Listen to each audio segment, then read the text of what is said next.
Do you see me hitting her right now? Oh, come get me. No. Okay, so you've been listening to what we've been talking about, right? Yes, sir. What'd you want to say? She is right. I wasn't there, but my mother was there, and my roommate was there, and she was never alone. And I've apologized for my past. And I was clean for 3 years, and then 2 years ago I relapsed, and I lost. Sorry. I lost custody of her, Dr. Phil. The one thing that Dakota does say, I mean, she gives you full credit for this.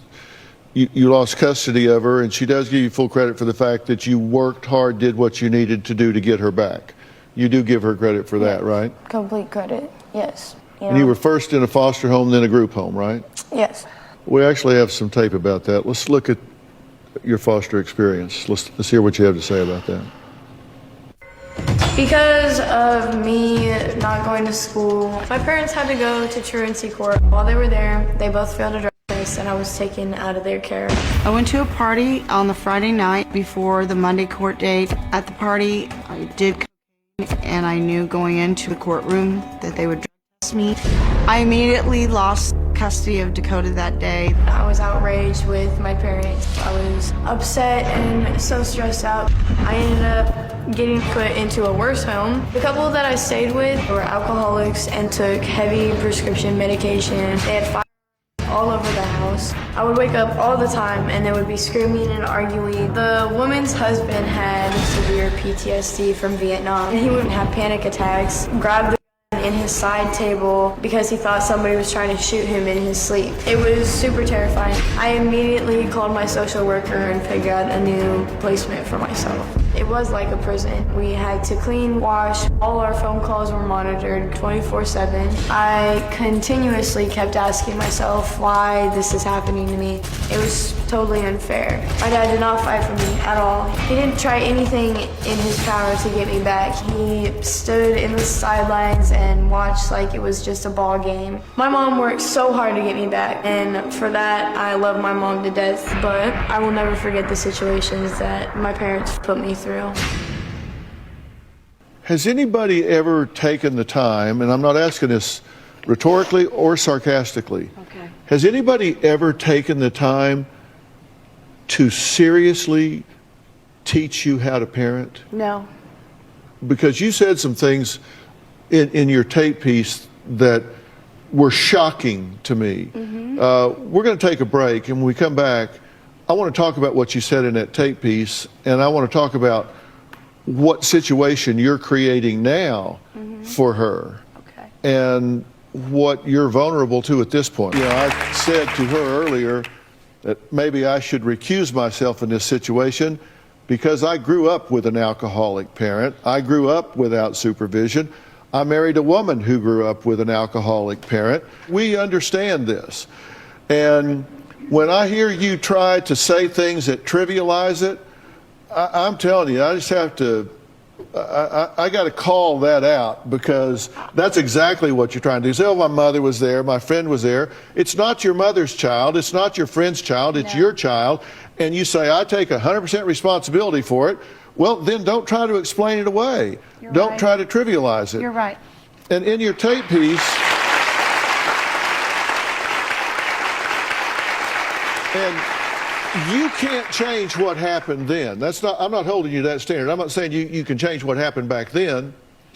But I heard you say in your tape piece, you said, I have had to sit on her. I have had to put her in a headlock. I've had to slap her face, and she slapped me back. She's punched me, punched me in the face. Oh my God, you don't get the point. I do. Tell me what it is then. This is not the way to be a parent. You said, I had to sit on her. Let me tell you, a parent doesn't have to get physical with a child. When you get physical with a child, you lose. You have taken things to the most base level of interaction that you can possibly do. When you say, I've had to slap her in the face, I've had to pull her hair, That not only is inefficient, it is a crime. It is a crime. So to say, and you use the word, I had to do that. Now, I'm not saying she's not belligerent, she's not defiant, that she doesn't provoke, but there's got to be an adult in the situation somewhere that doesn't get down to that base level. The most powerful role model in any child's life is the same-sexed parent. You have modeled drugs. You have modeled conflict with authority. You have modeled physical violence. Your daughter is smoking, she is defying authority, and she is getting physical in fights in the park. Gee golly, excuse me if I cannot muster up a shocked face. Right. I mean, is it just me? No. Dakota's not shy when it comes to sharing her lifestyle on social media. Here's just a few of her greatest hits. You'll notice we had to remove the sound because the music was so offensive. This is just her saying, in case I do want to apply for a job sometime, and they want to do right now, and they want to do a search to find out about my background, I want to be sure they have some video evidence. So I just want to say really quick, I'm very glad that Dr. Phil stopped and called that out for her to trivialize and downplay the trauma of the abuse that she has placed upon her child. Is ridiculous for her to say, I had to do that. No, you don't have to abuse your child. You don't have to slap your child in the face. Her behavior is outrageous and out of control because the mom's behavior was outrageous and out of control because she's an addict. And the fact that she lost custody because she used right before a court hearing is insane. However, I am glad that unlike the father, she at least worked very hard to get the custody back, worked very hard to regain custody. But look at the damage that was done in the meantime. Look at where this girl was living with a man who had weapons and would brandish them because he had PTSD, and they were addicts too in the home. I mean, this is terrifying and deeply traumatic, and my heart breaks for this girl, and I really hope Dr. Phil can help her. You currently have a case pending in court facing juvenile hall sentencing. You think you might want to take that down before the judge pulls it up? Why hide anything that I do? Like I said, and I will say again, I do not show remorse for the things I've done. I own up to the things I do, and I am myself with the things I do. If I smoke weed, that is me. You can judge me all you want, but in reality, like, at the end of the day, I'm only going to care what I have to say about it. Well, I'm not going to judge you. The judge is going to judge you. Well, the judge can judge me. The judge can judge me all he wants. Everybody's going to judge me however they please. But in the end, I'm the one who makes the real judge on my own self. I do have a problem with authority, but at least I own up to that, and I am aware that, you know, like, I do not like the cops, and I do not like people telling me what to do. Well, you're right. You do have the choice, but I got to tell you, if I got a choice of like posting that and spending 9 months in juvie or not posting it and spending 3, I'm going to take her down and spend 3. You understand? Yes, I do. That you still are a mother of a minor. Yes, I do. And you understand that your fitness as a mother is still evaluated by Child Protective Services or Department of Child and Family Services, whatever Yes. they call it in your particular county. Yes. And they look at 10 different categories to determine your fitness as a parent. Okay. Number 1, do you provide a safe, stable, and secure environment? Yes. Number 2, do you maintain loving, stable, consistent, nurturing relationship with the child? Yes, This is the one you slap, sit on, pull hair. Do you provide for the financial support of the child? Yes. The ability to identify and prioritize her needs ahead of your own. Yes. Ability to empathize with and meet the child's needs. Ability to Yes. regulate impulses and emotions. I'm working on that. Assist the child in developing and maintaining appropriate relationships. You want to compare me to any other 16-year-old, go ahead, you know? Let me just put on the best act I can for all you. Like, because I'm not perfect, and I don't think any one of you in this audience can say that you are perfect in any sort of way. Number 10, exercise appropriate judgment regarding the child's welfare. I don't want to have to restrain my child, but when she's punching me in the face and hurting me and hitting me, I have to restrain her so she doesn't beat me up. Do you see me hitting her right now? Oh, come get me. No, I'm not in her face, spitting in her face, throwing at her, acting like some hard ass. Like, yeah, my mom and I have gotten into fist fights. Yes, honestly, like, maybe like 75% of the time, like, I throw first. Like, I'm at her way before she's at me. And I would charge at her. I'll do anything to scare her. But, like, you can't tell us that. Like, we're here right now trying to work together. Dr. Phil. Like, we're here. I can't tell you what. Tell us, like, that we're not here Anything. trying to work together. Like, we're here right now. I'm not all up in her face trying to beat her up. But watch your mouth. Don't talk like that on this stage.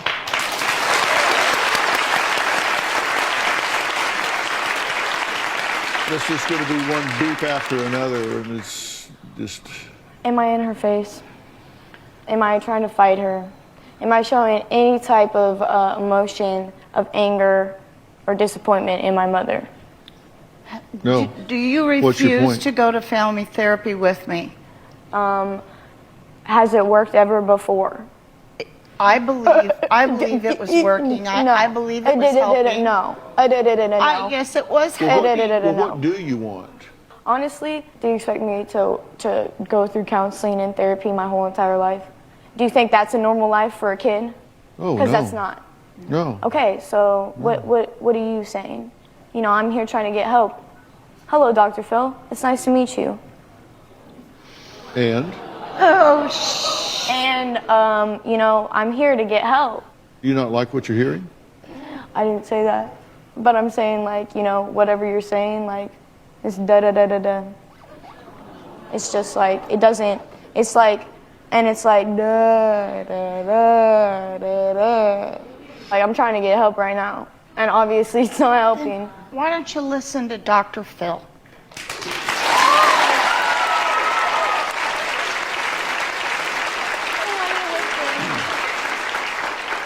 Well, tell me what you take issue with about this statement.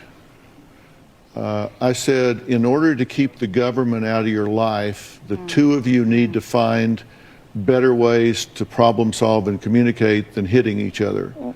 I want to help all this. I want to help our situation. Then let him talk and listen to him. Well, Dakota's best friend Madison says Sydney needs to stop leaning on her and start acting like a mother should. We'll meet her after the break. So the daughter's behavior is disturbing and distressing, but it really makes sense with everything that she has grown up with and everything she's experienced. All I see when I see her being disrespectful and outrageous on stage is I just see a child crying for help. I see she struggles with emotional regulation, which makes sense because so does her mother. She talks about throwing punches first. 75% of the time, she's the one initiating physical violence.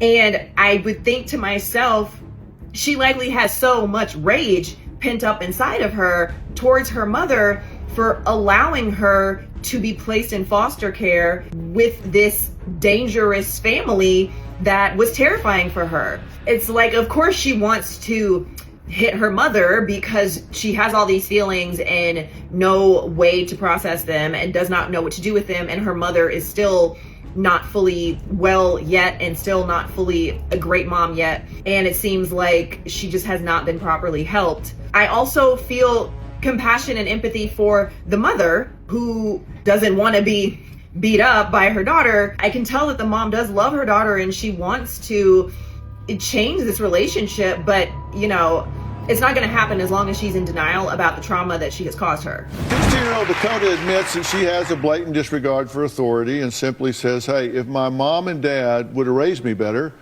then I would do better. Now, Dakota's best friend Madison says Dakota needs to rise above her raising, and Sydney needs to step up and be a good mother. Dakota and I have a lot of similarities when it comes to our parents letting us down. My dad's in prison. My mom lives right down the street from me, and I barely get to see her. Sid and Dakota fight over everything. They are constantly at each other's throats. Dakota and Sid are super disrespectful to each other. They fight, they scream, they stay within 2 inches of each other's face. They hit each other, smacked each other, they egg each other on. They look for the worst things to possibly say to hurt the other person. I'm pretty much the mediator, and it is very hard to calm Dakota and her mom down when they're at each other's throats. Sid doesn't know when to stop and be the adult in the situation. Well, Madison, thank you for being here. Thank you. So you're involved in all of this as kind of a mediator, calm things down. Definitely. So you've been listening to everything process. so far, right? She lives with us. Yeah. So what do you have to say? What do you have to add based on what you've heard so far?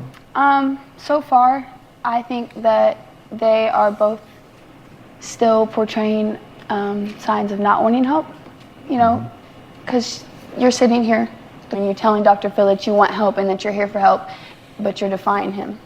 And you're not, you need to open your ears and take in some, you know, consider something else. Like, and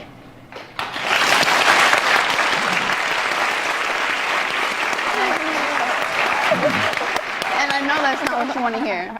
I know that's not what you want to hear. But, like I said, open your ears, baby girl. I tried. Did you see me? I was like, Yeah, I did. Madison, I appreciate what you're saying, and I also appreciate what Dakota says and saying, you know, I've been listening to therapists, for half my life. I get how frustrating that can be, and the idea of just saying, you know, screw it, I'll do what I want when I want, anytime I want, and I don't care what anybody thinks about it. That's great, but that's not how the world works. There are penalties for some of the things that you do.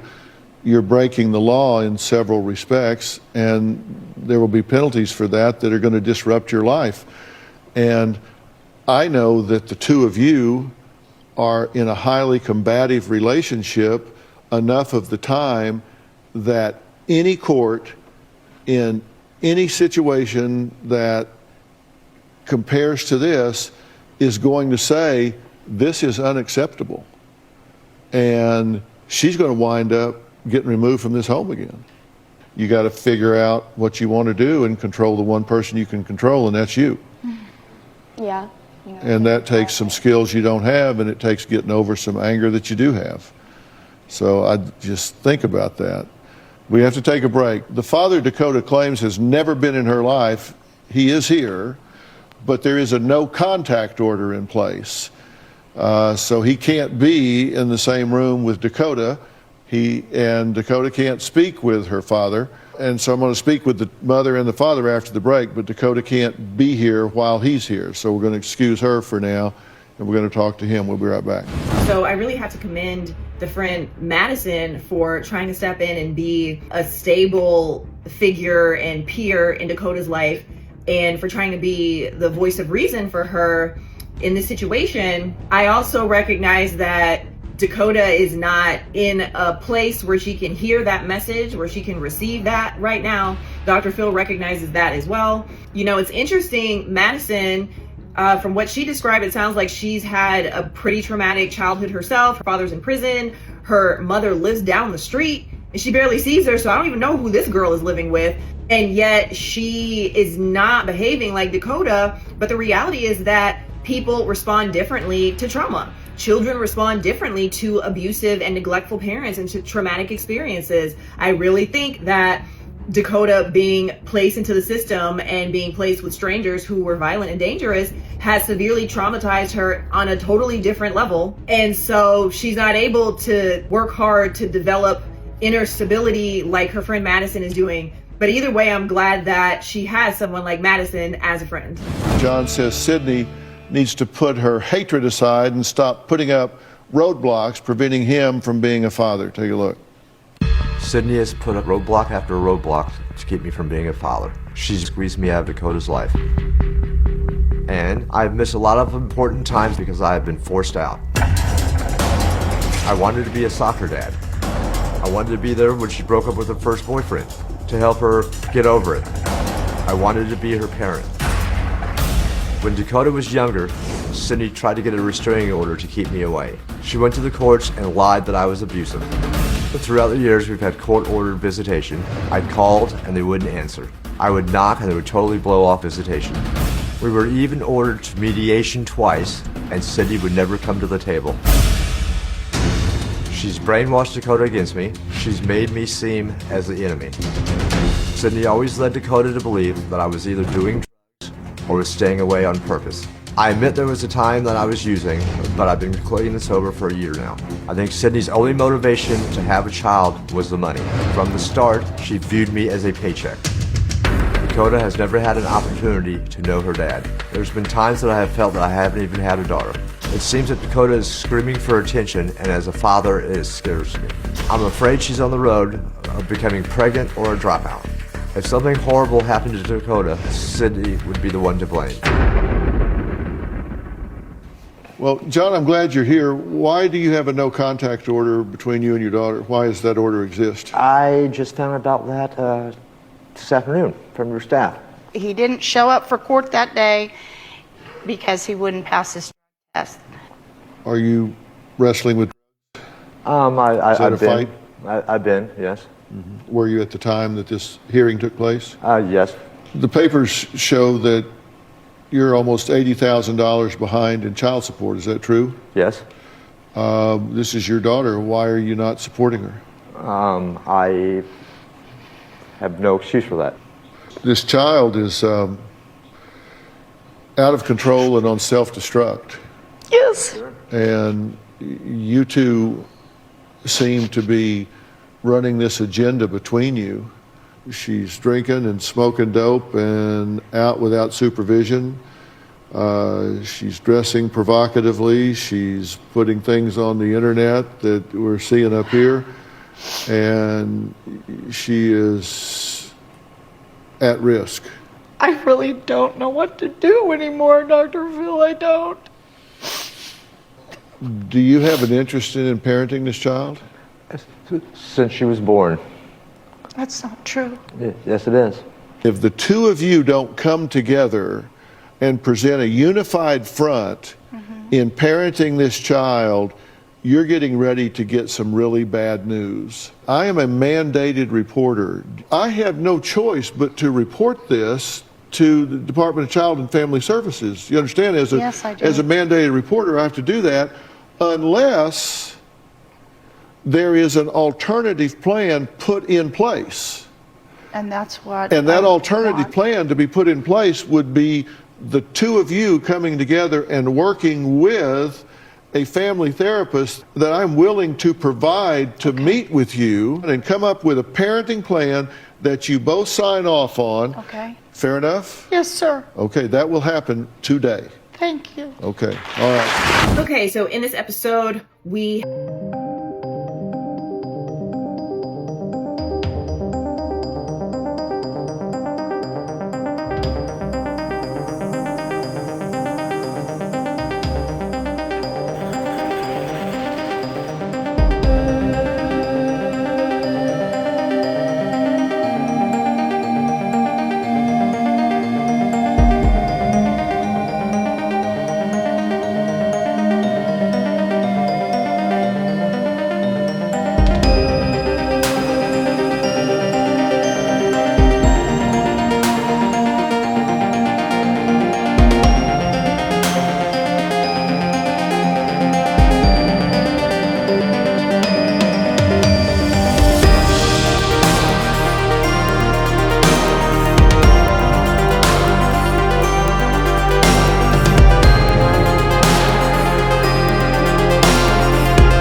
Bye.